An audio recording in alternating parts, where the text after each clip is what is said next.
আগামীকাল সোহরাওয়ার্দী উদ্যানে অনুষ্ঠিত হতে যাচ্ছে বাংলাদেশ জামায়াতে ইসলামী ঘোষিত জাতীয় সমাবেশ। শনিবারের এই সমাবেশ ঘিরে প্রস্তুত হচ্ছে সোহরাওয়ার্দী উদ্যান।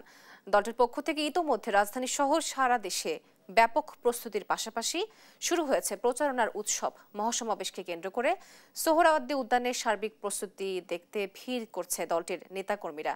তারা বলেন, আগামীর বাংলাদেশে জামায়াতে ইসলামীকে বাইরে রেখে নতুন বাংলাদেশ গড়ার কোনো সুযোগ নেই। এছাড়াও আগামীর সমাবেশে বক্তব্য দেবেন সারা দেশ থেকে আগত কেন্দ্রীয় নেতারা।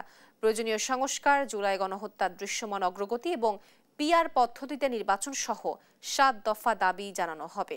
পাশাপাশি আগামী নির্বাচন ঘিরে নেতাকর্মীদের দেওয়া হবে বিশেষ নির্দেশনা।